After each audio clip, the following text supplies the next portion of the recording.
Bueno, siguiendo con la presentación, traemos a nuestro siguiente invitado.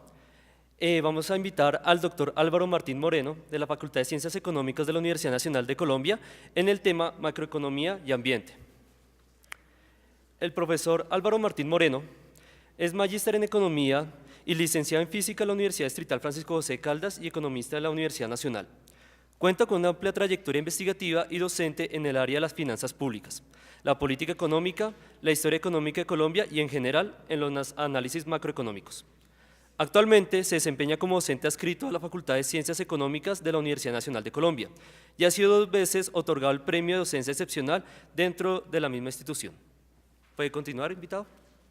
Bueno, lo primero, quisiera agradecer a la invitación de la profesora Carmenza y en conjunto con la Javeriana a este evento para hablar sobre macroeconomía y ambiente. Lo primero es que me siento un poco como ese personaje de Mark Twain, un yanqui en la corte del rey Arturo. Yo soy macroeconomista, tengo una formación fundamentalmente teórica. Cuando Carmenza me solicitó, yo creo que me obligó, ¿sí?, a hablar de estos temas.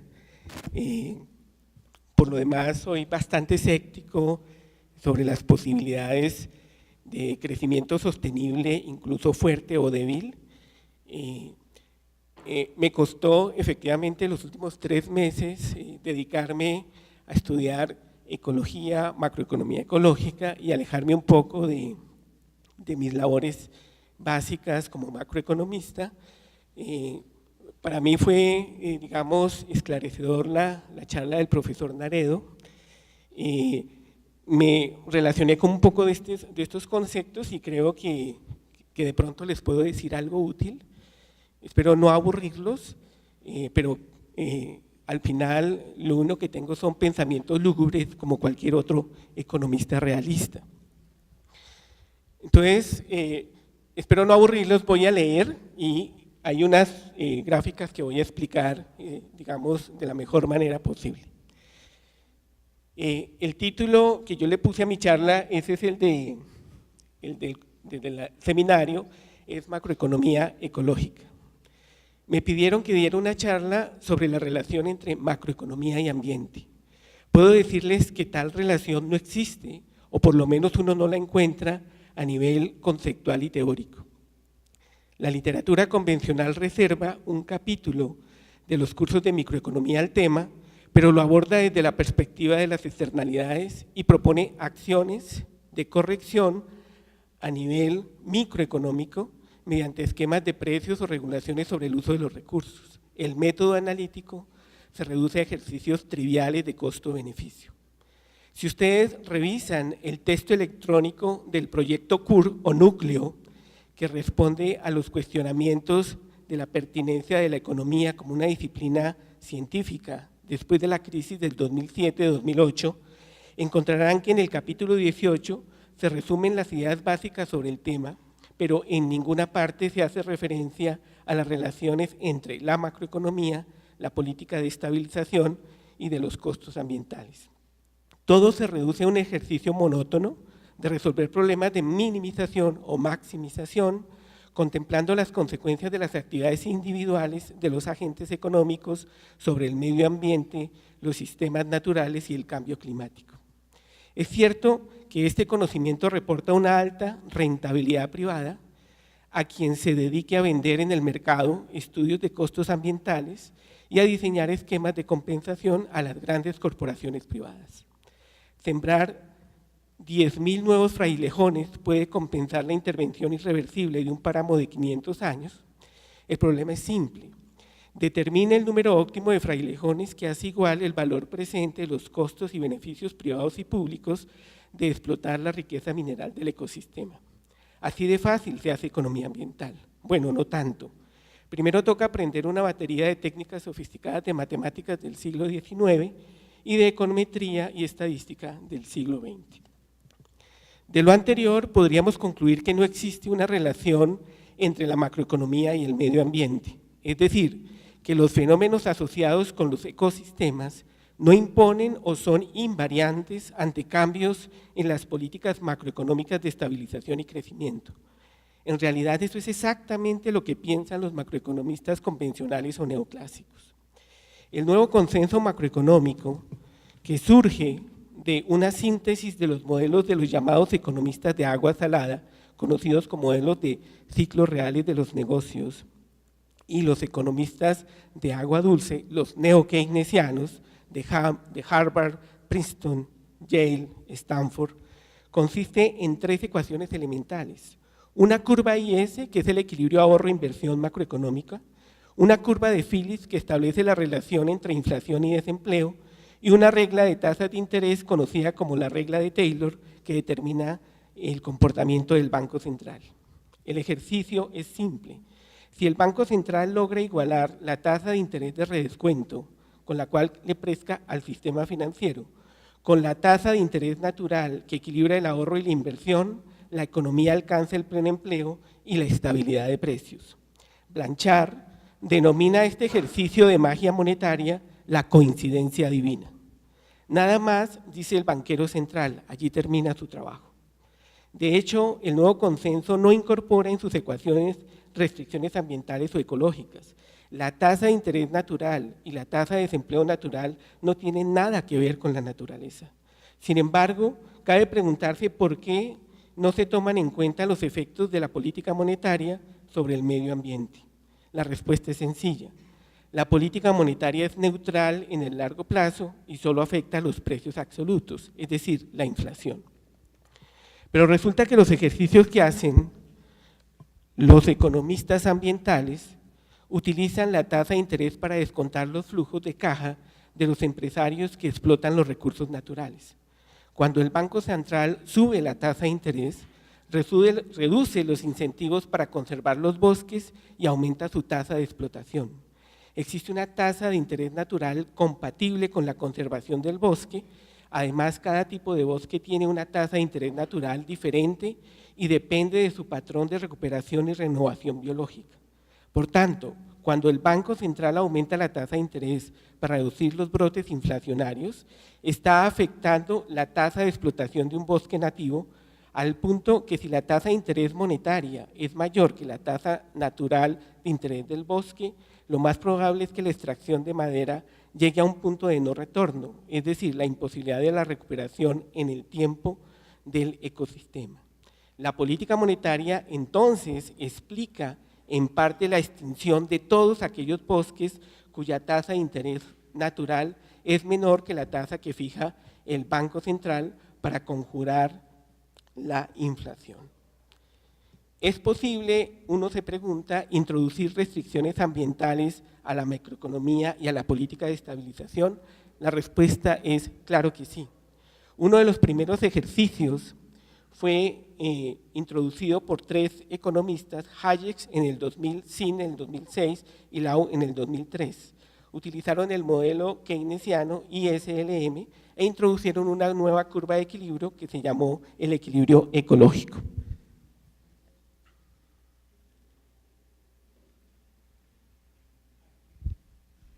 No soy muy experto en estas cosas. Entonces, aquí está el modelo ISLM-EE, equilibrio ecológico. En el eje vertical está la tasa de interés, en el eje horizontal está el nivel de ingreso, la curva IS es la curva roja, la curva LM es la curva azul, el equilibrio ecológico es la curva verde por crecimiento verde, o sea, esto es no tanto acorde con la ecología, sino con el crecimiento verde. La curva IS es el equilibrio ahorro-inversión macroeconómico, la curva LM es el equilibrio monetario, oferta de dinero igual a demanda de dinero en la economía, y el equilibrio verde se construye a partir de esa ecuación que dice que el uso o la intensidad de uso de los recursos naturales, del bosque, del ecosistema, es una función de la tasa de interés, por supuesto, y del ingreso, o sea, del producto que se genere, y si ese uso es igual a la tasa de recuperación y de restablecimiento del sistema ecológico, entonces esa ecuación debe dar igual a 0 y eso produce una curva de equilibrio que tiene pendiente negativa en el espacio RY. Entonces, en este punto está el primer equilibrio, donde la curva IS, la curva LM y la curva EE se cruzan. El nivel de Y0 y de tasa de interés cero me está garantizando equilibrio en el mercado de bienes y servicios, oferta igual a demanda. Equilibrio en el mercado monetario, oferta de dinero igual a la demanda de dinero, y equilibrio en el sistema ecológico, o sea, no hay un deterioro progresivo del sistema ecológico en este punto, ¿no? Este nivel de producto no necesariamente es el de pleno empleo en la economía. En la economía puede haber desempleo involuntario, o sea, personas que no encuentran empleo a pesar de que están dispuestas a trabajar al salario que se les pague. Entonces, si el gobierno nacional, por ejemplo, para atender a las víctimas hace gasto público, entonces eso implica que la curva IS se desplaza hacia arriba y el nuevo equilibrio estaría en este punto, donde la IS se cruza con la LM. Eso genera, por supuesto, un nivel de ingreso Y1, o sea, hay mayor producto, mayor empleo en la economía, mayores ingresos para todas las personas, pero resulta que en este punto, mientras que la curva E no se mueva, entonces hay una presión sobre el sistema ecológico, que está deteriorando a ritmos mayores y se está perdiendo el equilibrio. Entonces lo que dicen estos autores es que el Banco Central, cuando está aquí la economía, se da cuenta que el sistema ecológico está perdiendo recursos naturales, se está deteriorando. Entonces lo que tiene que hacer el Banco Central para recuperar otra vez el equilibrio es contraer la cantidad de dinero, o sea, desplaza la curva del LM hacia arriba para llegar a este equilibrio. O sea, aumenta las tasas de interés y baja el Producto Interno Bruto y aumenta el desempleo. O sea, el costo de una política monetaria verde o ecológica es menor empleo, menor producto, menores ingresos para las personas, posiblemente peor distribución del ingreso a costa de una tasa de interés más alta. ¿Por qué aumenta la tasa de interés y se reduce el producto? Como aumentó la tasa de interés por la reducción de la cantidad de dinero, las empresas utilizan técnicas más intensivas en recursos naturales porque la tasa de interés es más alta. Para hacer la compensación necesariamente el producto tiene que caer, ¿no? La curva EE acá se vuelve vertical porque estos autores consideran que introducen la primera y la segunda ley de la termodinámica, que dice que para cada para cada técnica existe un nivel máximo de producto por los principios de la segunda ley de la termodinámica de la entropía. Entonces, pero existe una solución un poco más virtuosa, o sea, yo diría más optimista, que es que no tanto que el Banco Central reduzca la cantidad de dinero para lograr el equilibrio ecológico, sino que endógenamente el sistema, ¿cierto?, vuelva a un equilibrio acá de las tres curvas, con mayor producto, equilibrio ecológico y equilibrio monetario y mayor empleo. Eso es si, como aquí se está deteriorando el sistema ecológico, entonces se reduce la oferta de recursos naturales, aumentan los precios, si aumentan los precios puede caer la demanda, la oferta de dinero, y entonces la curva del M se desplaza hacia arriba automáticamente. Pero al mismo tiempo, como los recursos naturales se vuelven más escasos, son más costosos, entonces hay innovación técnica menos intensiva en recursos naturales, entonces la curva EE se desplaza hacia arriba y llegamos a este punto donde logramos otra vez el equilibrio. Ese es el primer modelo, digamos, que intentó efectivamente meter el equilibrio ecológico en el sistema. Lo que yo puedo decir al respecto es que esa solución me parece extremadamente optimista y que por supuesto esto es un primer ejercicio importante para meter las restricciones ecológicas en la macroeconomía y poner a los economistas a pensar en este tema, ¿no? Sin embargo, yo quisiera traer unas palabras del profesor Luis Lorente de la Universidad Nacional que dice lo siguiente: no debemos aplicar una tasa de descuento a una relación entre la sociedad y su medio natural.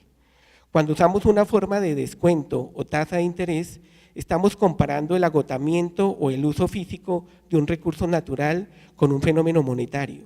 sujeto a normas arbitrarias de encaje o reservas bancarias, a políticas monetarias nacionales que son contingentes y opcionales y a un conjunto de decisiones que ni siquiera dependen del país donde está situado ese recurso. Por ejemplo, la tala de Mato Grosso dependería de la política monetaria de la Reserva Federal de los Estados Unidos o de sus relaciones comerciales con el Japón, asuntos que se transmiten rápidamente a través de los mercados internacionales de capitales, pero que no deberían afectar la decisión de consumir o proteger un recurso natural que, en muchos aspectos, especialmente en lo que se refiere a su potencial todavía desconocido, no es un recurso renovable. Dejando el asunto al vaivén y la lógica de los mercados de capitales, deberíamos cortar un árbol si su equivalente monetario de hoy, colocado a interés, puede superar su precio de mañana sin que intervenga ninguna otra consideración de orden ecológico, social o de beneficio común. Se dice que los mitos son el resultado de un pensamiento prelógico o inconsistente, cuya narración carece de asertividad, pues en un mito puede suceder cualquier cosa. Sin embargo, el profesor Guillermo Páramo nos ha enseñado que los mitos pueden tener una estructura formal y cierta consistencia lógica similar a las de las matemáticas. De hecho, en un mito pueden convivir extractos consistentes, es decir, afirmaciones que todos podríamos aceptar, a pesar de que posiblemente los seres de referencia sean producto de la imaginación fantástica, con otros extractos que son claramente inconsistentes, o sea, que riñen con la lógica, esto es, proposiciones que afirman algo, pero al mismo tiempo lo niegan. Nos cuenta el profesor Páramo que Guamaguatu se metió dentro de su cerbatana y subió mucho por el aire y cayó y se clavó en la espalda del Hino, la anaconda, y lo mató. Esta narración barazana resulta extraña. ¿Cómo fue posible que Guanajuato pudo dispararse a sí mismo de un soplo por su propia bodoquera? Si bien esto nos resulta absurdo desde nuestra lógica, es posible que desde las lógicas paraconsistentes no exista mayor perplejidad. Citando a Borges, también nos cuenta que en el libro de los seres imaginarios aparecen unos animales curiosos de la mitología de los hacheros de Wisconsin y Minnesota. El Goofus Bear es un pájaro que construye su nido al revés y vuela para atrás porque no le importa a dónde va, sino de dónde estuvo. Y el Gofan, que nada para atrás para que no se le meta el agua en los ojos y es del tamaño exacto del pez rueda, pero mucho más grande. El primer mito es consistente, así nos parezca raro que exista un pájaro de ese tipo. De hecho, el colibrí vuela para atrás, ¿sí? Sin embargo, el otro mito es inconsistente. El gufán no puede ser al mismo tiempo igual al pez rueda y mucho menos más grande que ese mismo pez. Esto es falso. Bueno, los economistas cuentan mitos como los Barazano. Se llama el mito de crecimiento ilimitado y exponencial. Pero dicho mito se muestra como si fuera un Goofus Bear, es decir, un mito consistente matemáticamente. Sin embargo, les mostraré que en realidad es del tipo Gufán, inconsistente, es decir, falso. A pesar de eso, dicho mito lo creen sin angustias y dudas el 100% de los economistas y el 99% de los profesores de macroeconomía. En el gráfico, acá está. En el gráfico 2 presento la evolución del ingreso per cápita desde el año 1 hasta el año 2008 para 5 países desarrollados. Como observan, por lo menos hasta el año 1500, el PIB per cápita permaneció constante, es decir, creció a tasa cero. Sin embargo, desde 1700 hasta 1820, el PIB per cápita empieza a crecer, aunque a tasas pequeñas, lo que indica una pendiente modesta en todas las curvas. Después de la revolución industrial a finales del siglo XIX, pero sobre todo luego de la Segunda Guerra Mundial, las tasas de crecimiento económico se aceleran, la pendiente supera los 45 grados. Paralelamente, es desde los años 40 del siglo XX que se constatan las mayores pérdidas de biodiversidad, aumento de gases de efecto invernadero y deterioro ambiental. El profesor Oder Gallor de la Universidad de Brown construyó un mito formal y analítico que da cuenta de la trayectoria del crecimiento económico de los algo más de 2000 años desde los que se tenga historia. Él nos habla de unos agentes llamados hogares que producen bienes con trabajo y capital humano ayudados por el cambio técnico. Antes de 1500, nos cuenta, tenían que dedicar la mayor parte de su tiempo a producir bienes, mientras que le dedicaban poco a sus hijos. Durante este periodo, que llama régimen malthusiano, la población crecía a tasas altas, pero el cambio técnico era prácticamente nulo, lo que contrarrestaba el crecimiento del PIB en términos per cápita.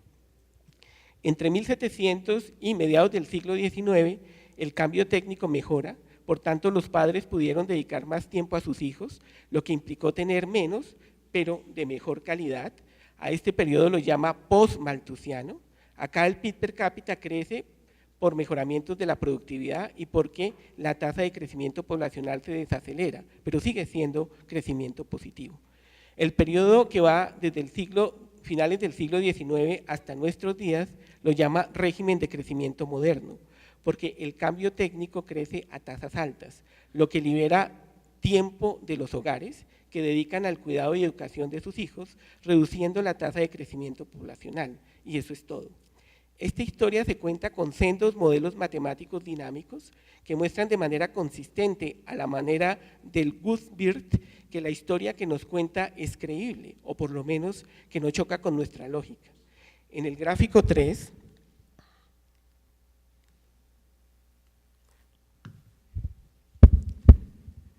les muestro el resultado de un modelo de crecimiento de Paul Romer. Paul Romer se formó como físico, hizo su doctorado en la Universidad de Chicago, su director de tesis doctoral fue el profesor Robert Solow, Premio Nobel de Economía. La tesis doctoral de Paul Romer es sobre crecimiento endógeno en el año de 1986 y dio origen a toda una industria de producción de papers desde ese año, desde 1986 hasta nuestros días, en la lógica que él trabajó. Lo que muestra es que la tasa de crecimiento de la economía, que está en el eje de las X, depende únicamente del capital humano y que si acumulamos más de dicho factor, es decir, la vertical es la tasa de crecimiento del PIB per cápita y la de las X es capital humano. Entonces lo que dice Romer es que si acumulamos más de dicho factor capital humano, es decir, le dedicamos más tiempo a los hijos, podemos mantener tasas de crecimiento exponencial de manera indefinida. Como diría aquel personaje de Toy Story, hasta el infinito y más allá. ¿Sí? Ustedes se preguntarán, ¿pero acaso la producción no requiere capital y recursos naturales renovables y no renovables? Por supuesto, nos dice el profesor Odergaard, pero incluirlos en mi historia solamente haría más complicada la solución de la lógica del mito. Es decir, las matemáticas se complican un poco, pero todo lo dicho se mantendría. Esto quiere decir que en palabras más o palabras menos, que no existen límites ecológicos o ambientales al crecimiento.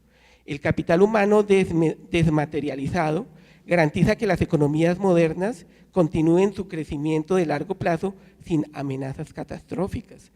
Como en los modelos neoclásicos, todos los factores son sustituibles, o para decirlo de manera más cotidiana, nadie es imprescindible, nada es imprescindible, y un clavo saca otro clavo, lo mismo pasa con la naturaleza. El profesor Solow, Premio Nobel de Economía, lo dijo de manera lapidaria en un conocido debate de los años 70, comillas, en efecto, el mundo puede arreglárselas sin los recursos naturales, de modo que el agotamiento es solo un acontecimiento, no una catástrofe. Cierro comillas. En otras palabras, el capitalismo es una máquina de crecimiento perpetuo. Esto viola la segunda ley de la termodinámica, pero eso no importa, pues el flujo de energía solar nos permite en términos potenciales diseñar tecnologías de reciclaje e invertir en políticas de abatimiento que reducirán a cero los residuos materiales y desacoplarán la economía de la naturaleza. Sin embargo, todos estos resultados dependen de un supuesto central en los modelos neoclásicos de crecimiento. Para que exista esa tasa de crecimiento de largo plazo que depende solo del capital humano, se requiere que se cumplan las condiciones de INADA, en los modelos de crecimiento. Entonces, si asumimos que la función de producción es Y, que depende del capital, depende del trabajo y depende de los recursos naturales, lo que realmente dijo Robert Solow es que si la función de producción tiene dos propiedades matemáticas, es homogénea de grado 1 en todos los factores, eso quiere decir que si yo aumento todos los factores en la misma proporción, ya aumenta en la misma proporción, y que si mantengo algunos factores constantes y aumento el otro, el producto crece, pero crece cada vez menos, eso se llama la productividad marginal del recurso. Entonces, los recursos naturales, renovables o no renovables, son sustitutos perfectos del capital y del trabajo. Esto es lo que los economistas ambientales llaman el capital natural, que es sustituto del capital físico, y de ahí viene toda esta idea de la sustentabilidad débil, donde se supone que lo importante no es tanto que usted acabe con los recursos naturales, sino que aumente K, y eso efectivamente compensa para el crecimiento de la economía. Entonces, si todo eso se cumple, entonces en el límite, cuando el recurso natural tiende a cero, se demuestra que el producto marginal del recurso natural tiende a infinito. Esta condición de nada es necesaria para que exista un equilibrio de estado estable, o sea, para que Romer pueda decir que en el largo plazo la tasa de crecimiento puede ser infinita mientras que le dediquemos más tiempo a nuestros hijos, ¿sí? Sin nada más, eso es lo único importante. Pero resulta que esta condición de nada es una cosa fundamental. Si el producto marginal tiende a infinito, el recurso natural nunca se agota, ¿sí? O sea, esto es como si el recurso natural nunca se agotara, porque si la productividad tiende a infinito, cada vez necesito menos de ese recurso natural para generar la producción que necesito. Sin embargo, la teoría neoclásica, la teoría de Romer, toda la teoría económica es inconsistente con la primera ley de la termodinámica. Entonces, se los voy a mostrar. Acá, la primera ley de la termodinámica, como la plantean los físicos, dice que la materia no se crea ni se destruye, solo se transforma. Entonces, si R es el recurso natural y uno cumple la ley de la termodinámica, o sea, mete esta ecuación en el modelo de Romer, tenía que reconocer lo siguiente.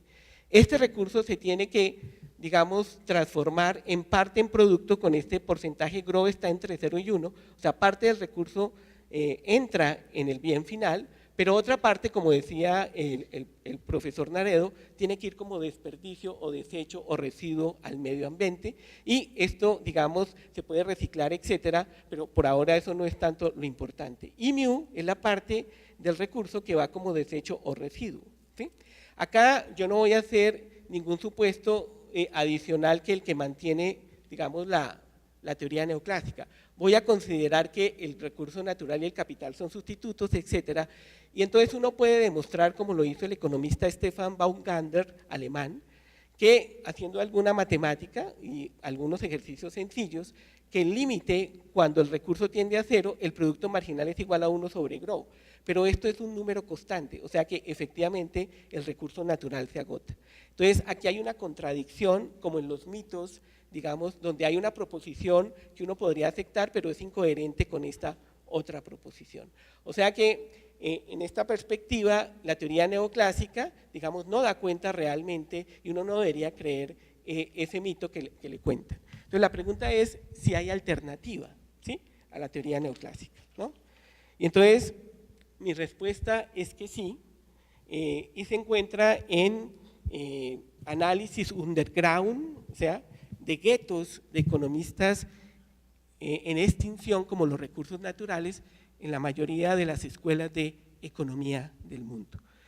Hoy día la mainstream domina todas las facultades de economía.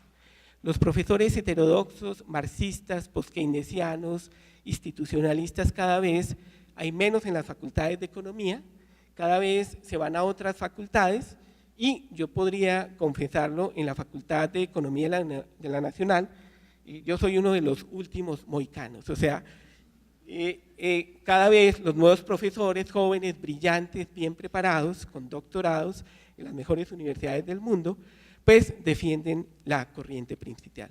Mis cursos de economía post-keynesiana, se los confieso, en general yo hago esos seminarios y se inscribe una o dos estudiantes y me los cancelan por falta de estudiantes. Entonces me toca enseñar teoría neoclásica, ¿no? Entonces eso es lo que yo hago en la nacional, ¿no?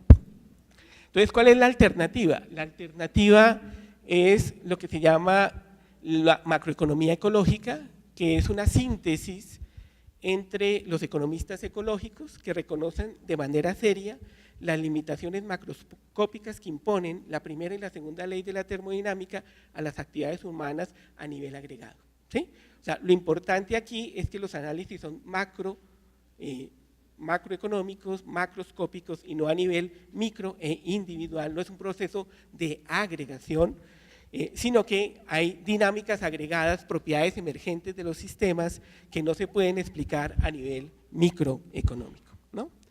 Y la teoría post-keynesiana. La teoría post-keynesiana es una corriente, digamos que se ha desarrollado al margen, con pocos recursos, pocas personas que asignan su tiempo al desarrollo de esa teoría, pero que provienen de los trabajos de Keynes en la Universidad de Cambridge, trabajos de Joan Robinson, Kaldor, Kalecki, son todos economistas al margen de la corriente principal. Los principios básicos de la economía post-keynesiana tienen afinidades selectivas con los economistas ecológicos. En primer lugar, la teoría neoclásica del crecimiento considera que la restricción fundamental al crecimiento es el lado de la oferta, el problema del ahorro y los factores productivos, ¿sí? Y deja de lado la demanda efectiva o la demanda agregada.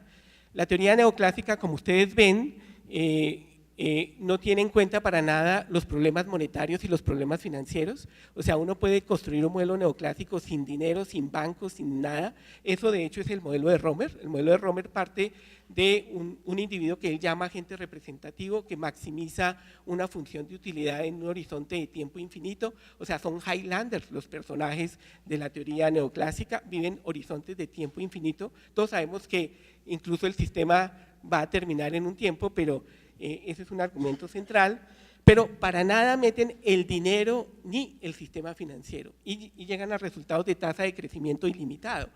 Me sorprendía un poco las preguntas que se hacen sobre el tema monetario. Yo creo que hay mucha confusión sobre el papel del dinero, el papel de los bancos y el papel del sistema financiero. Creo que ese es un problema serio de los economistas ecológicos. Creo que no entienden la teoría monetaria, creo que no entienden el papel del dinero y el papel de los bancos.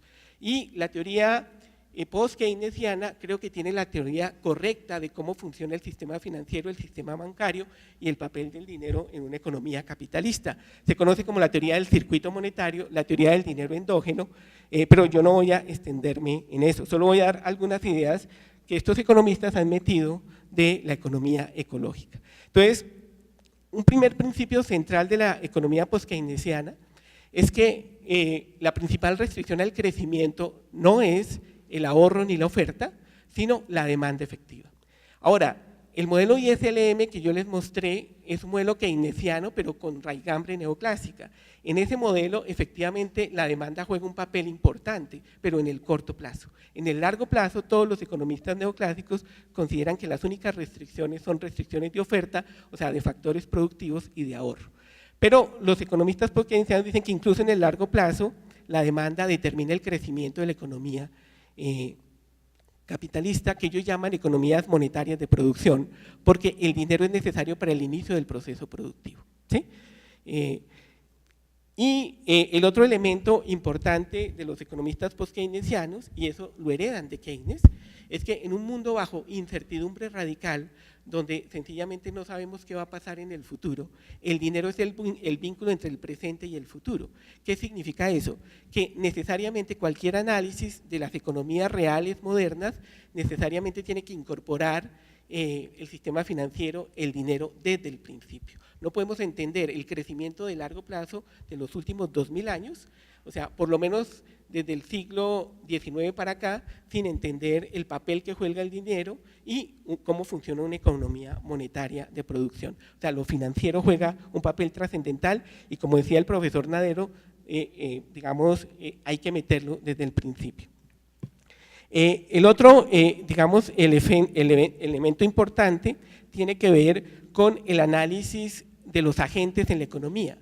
los poskeynesianos rechazan el individualismo metodológico, o sea, yo no puedo hacer análisis a partir de decisiones individuales, sino de macrogrupos. Estos macrogrupos son las clases sociales, o sea, como decía ese viejo personaje en Los 10 días que estremecieron el mundo, de John Reed, o sea, hablando de la Revolución Rusa, que ese personaje decía que él solo sabía una cosa, que existen dos clases, la burguesía y el proletariado, ¿no? Entonces, aquí es de ese tipo, clases trabajadoras, clases empresariales o capitalistas, etcétera, el Estado y el Banco Central. Entonces, el otro elemento importante para entender la dinámica del capitalismo y el uso de los recursos naturales, etcétera, y todos estos procesos de jerarquización, desigualdad, desarrollo desigual, falta de convergencia a nivel internacional, países ricos, países pobres, centros de desarrollo y periferias, se requiere entender que la fuerza de estos grandes agentes económicos, que son clases sociales, determinan, dado su poder y su riqueza, la distribución del ingreso a nivel macro y así el crecimiento económico. Entonces, el primer modelo, esto es reciente, esto es del año 2014-2015, este es un trabajo de Malcolm Sawyer, profesor de la Universidad inglesa y Fontana. Entonces ellos trataron de meter en un modelo post-keynesiano, kalekiano, de crecimiento de largo plazo, liderado por la demanda con circuito monetario, o sea, con mercado financiero, etcétera, la restricción ecológica al crecimiento de largo plazo. Entonces, mientras la teoría neoclásica no reconoce que el crecimiento de largo plazo de la economía tiene un límite que lo establece la tasa de degradación de los recursos naturales, en este caso es GDE, bueno, explico el grafiquito. En el eje de las Y está la tasa de crecimiento del capital, que es la inversión, que es el componente de la demanda que dinamiza el crecimiento de largo plazo. La inversión, por supuesto, la hacen los empresarios privados y el gobierno, determinado por los que keynesianos llaman los spirit animals, o sea, la necesidad de los empresarios de cambiar el mundo, entonces por eso hacen inversión. Está la tasa de crecimiento de la población, de la oferta laboral y la tasa de degradación del medio ambiente. Entonces, efectivamente, los modelos post-keynesianos reconocen explícitamente que la naturaleza, por la primera y la segunda ley de la termodinámica, le imponen una restricción al crecimiento de largo plazo de la economía. Ese es GDNC asterisco, ¿sí? Pero si los empresarios son muy optimistas, o sea, hoy en Colombia esperemos que firmen el acuerdo, ¿sí?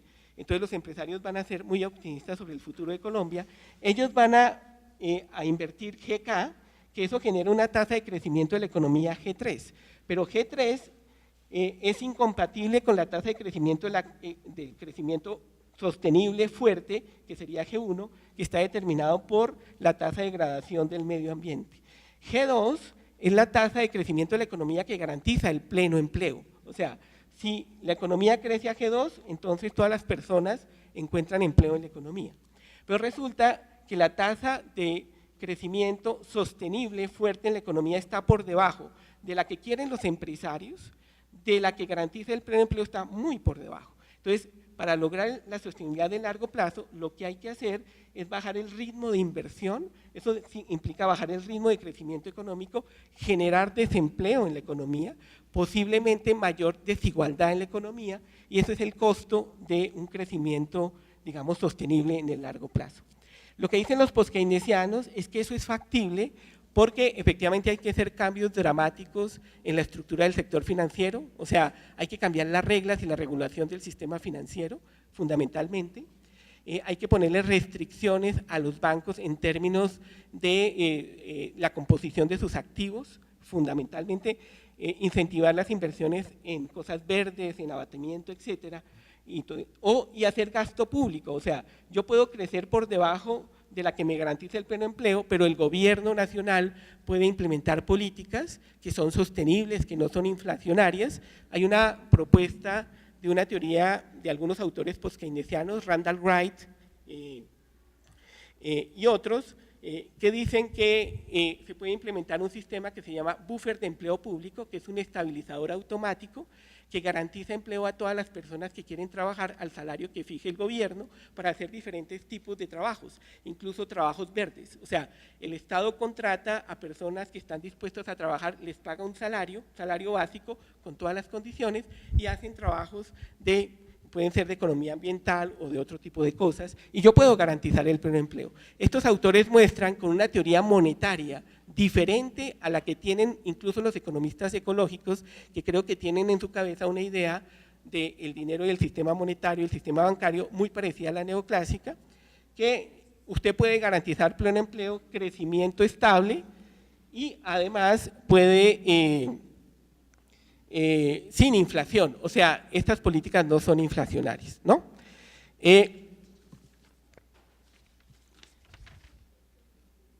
Hay otra, digamos, hay otra estructura analítica importante hoy día que utilizan los economistas post-keynesianos que se llaman los modelos de bloques stop-flow consistentes. El trabajo, digamos, más interesante al respecto es el de Afermos y otros en el 2015, donde él logra con unos modelos nuevos que integran los flujos y stock monetarios, los flujos y stock físicos con matrices insumo-producto y utilizando la metodología sugerida por Georgescu-Rogen para integrar esos tres bloques, el ecosistema, la macroeconomía y el sistema financiero. Estos modelos son modelos matemáticos de simulación, o sea, estructurados analíticamente con, digamos, técnicas matemáticas rigurosas y sirven para hacer simulación y ver qué pasa con diferentes políticas. ¿Cuáles son los canales que se introducen en estos modelos stop flow? El canal 1, que va de la macroeconomía al ecosistema, es el agotamiento de los recursos naturales. El canal 2, que va de la macroeconomía al ecosistema, es la degradación del ecosistema por los residuos que genera la macroeconomía. El canal 3, digamos, es como la venganza del ecosistema, o sea, las restricciones que le pone el ecosistema al crecimiento económico, que es el asterisco del modelo anterior. Y el 4 es la función de daño del ecosistema, la degradación del ecosistema, el romper los equilibrios, digamos, climáticos y otros equilibrios, generan desastres naturales, o sea, que dañan capital, dañan, digamos, parte, digamos, de la riqueza real de la economía, entonces tiene un efecto de daño. Y también integran el sistema financiero. El canal 5 es el financiamiento de la producción en la macroeconomía que hacen los bancos. El canal 6 es el canal de crecimiento, o sea que puede limitar el crecimiento vía racionamiento de crédito. Y el canal 7 es un poco lo que hablaba el profesor Naredo, digamos que la macroeconomía y el funcionamiento de la macroeconomía del sistema financiero puede llamar lo que Minsky, otro gran economista post-keynesiano, llama la hipótesis de la inestabilidad financiera.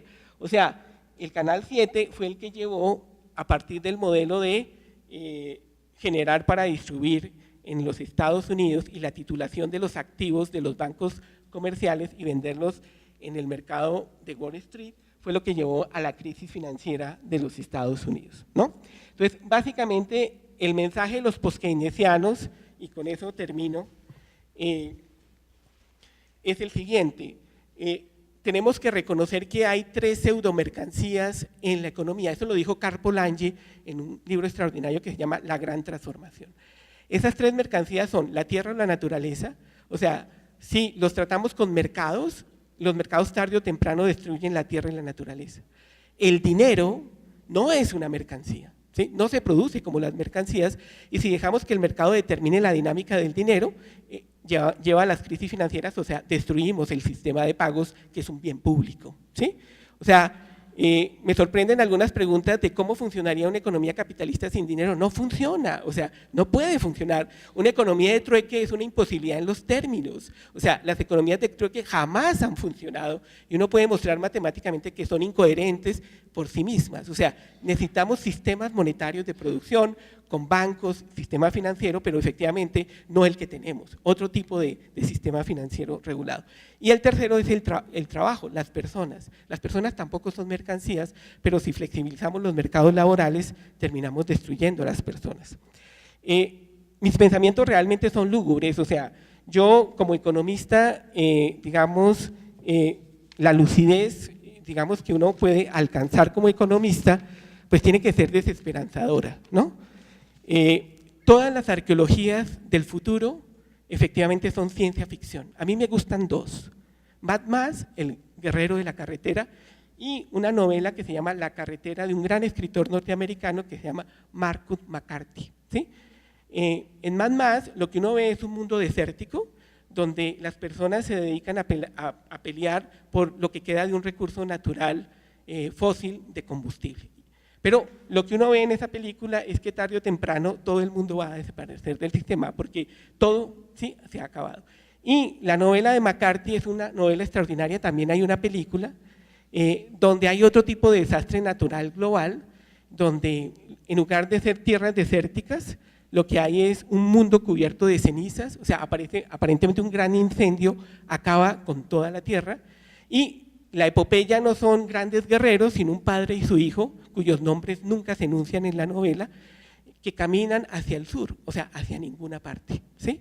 Porque todo está quemado, todos los recursos naturales están degradados a su máxima entropía, lo único que quedan son bienes durante años que cada vez se agotan más, al final el papá muere de cáncer en los pulmones, el niño queda solo, encuentra una familia transhumante, pero ahí termina la novela, pero el futuro es que todos van a desaparecer. Esto no es nada nuevo, o sea, ya lo había dicho Keynes, ¿sí?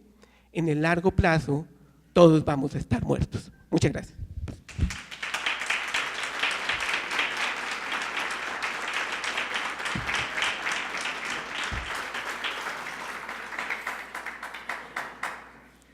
Muchísimas gracias, profesor. Continuando con la actividad, vamos a realizar una ronda de preguntas y son las siguientes. En la estimación del Producto Interno Bruto no se tiene en cuenta el capital natural, el agua, la tierra, los bosques, etc. Por su parte, en el informe Brundtland y recientemente en la cumbre de Río +20, llama la atención para que los macroeconomistas se ocupen de dicha relación. La pregunta es, ¿estos aspectos no se pueden considerar como una relación entre economistas y medio ambiente?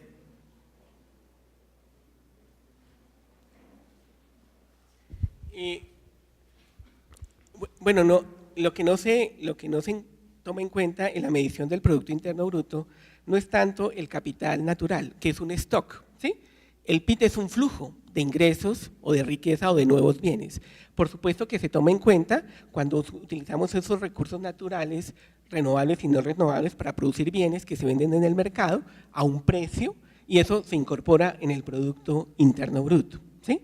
Lo que no se tiene en cuenta es, en términos de valor presente, ¿sí? La relación costo-beneficio del uso de ese recurso, ¿sí? Pero resulta que es que en el mundo capitalista eso no es importante, ¿sí? O sea, hay un concepto que sugiere Keynes que se llama el costo de uso del capital, y eso depende de la tasa de interés y de las expectativas. Entonces, dependiendo de las expectativas de lo que va a pasar con el precio del petróleo en el futuro, usted aumenta las tasas de explotación hoy o las reduce, pero eso depende de la dinámica de los mercados financieros y los mercados de futuros, que no tiene nada que ver con la dinámica misma de la sostenibilidad del sistema económico, ¿sí? Entonces yo no creo que haya ninguna contradicción entre los economistas ambientales y esta idea, ¿cierto?, de introducir poco a poco, ¿sí?, estos aspectos dentro de la medición del Producto Interno Bruto. O sea, digamos que no son miradas más de carácter micro, contable, pero que no ven la dinámica agregada y macroeconómica en su conjunto, que realmente es la que destruye el sistema, ¿no? O sea, es lo que yo podría decir. La siguiente pregunta es, ¿existe alguna postura teórica que explique cómo las economías se pueden sostener sin caer en crisis siguiendo una política de crecimiento? ¿Cómo disminuir el crecimiento manteniendo tasas de empleo moderadas? Bueno, la teoría que explica que el sistema puede crecer sin crisis y sin problema es la teoría neoclásica, o sea, de eso abundan, ¿sí? Las teorías que poco abundan son aquellas que dicen todo lo contrario. El sistema capitalista es un sistema inestable que genera crisis endógenas financieras y reales, ¿no?, en términos de desempleos masivos, etcétera, ¿no? O sea, es todo lo contrario, ¿sí? Vale, profesor, muchísimas gracias. Por favor, un fuerte aplauso. ¿Hay otra pregunta?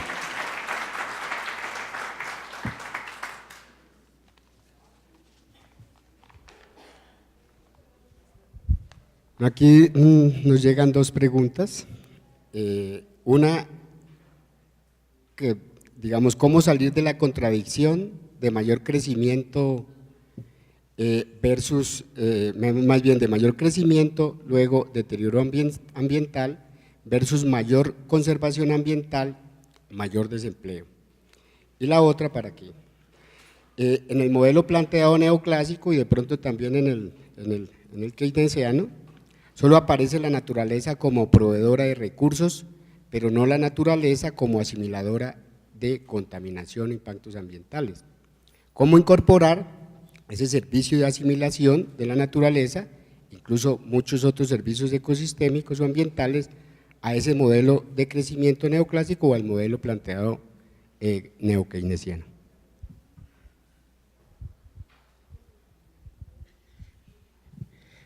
Bueno, desde la perspectiva heterodoxa post-keynesiana, yo diría que hay tres debates fundamentales. Uno, tiene que ver con la idea de crecimiento cero o decrecimiento, ¿no? Quienes los lideran son dos economistas, uno canadiense, Jackson y Victor. Ellos lo que han construido son modelos, digamos, macroestructurales de simulación de escenarios. Ellos han mostrado que efectivamente en las economías contemporáneas, a partir de sus simulaciones de 100, 200 años hacia adelante, es factible crecimiento cero o decrecimiento con tasas de desempleo bajitas, con reducción de la pobreza, reducción de la inequidad y con una caída importante de la contaminación y del deterioro del medio ambiente. O sea, ellos hablan que la única manera de la sostenibilidad de largo plazo es que el crecimiento sea negativo, no en los países pobres, sino en los países ricos, ¿sí? O sea, en los países pobres todavía necesitamos crecer y aumentar nuestro ingreso per cápita, que es un determinante importante, aunque no el único, en el bienestar y en el mejoramiento de la población, ¿no?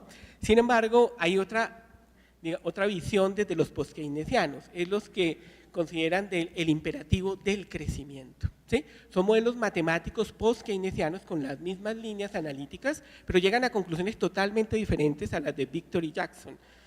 Recogen una vieja idea de Marx en El Capital. Marx decía en El Capital, la lógica del capitalismo es acumulad, acumulad, acumulad. Esa es la ley de Moisés y de los profetas. ¿Cómo se ve esa idea de Marx en el capitalismo en estos trabajos post-keynesianos? Lo que ellos muestran es que con una tasa de crecimiento cero, la probabilidad de quiebra de la mayoría de las empresas es muy alta y entonces el sistema sucumbe. O que porque existe tasa de interés mayor que cero, o sea, porque se cobra por una deuda, necesariamente el crecimiento tiene que ser positivo, si no la deuda se vuelve una bola de nieve y nadie puede pagar sus pasivos, ¿sí? O sea, ese es el debate y digamos, ahí está.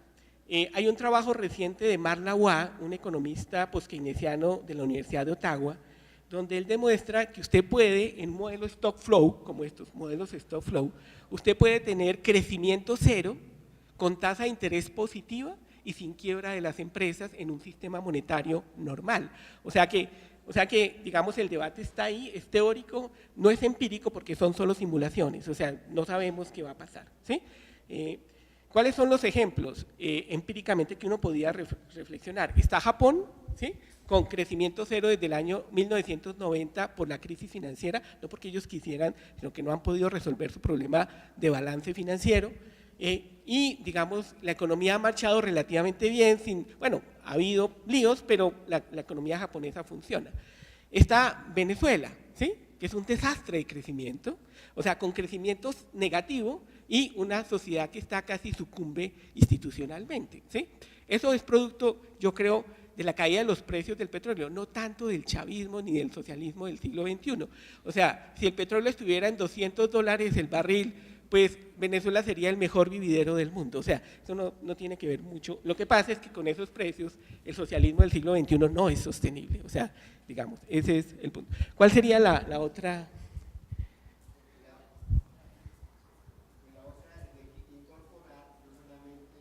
Ah, ya.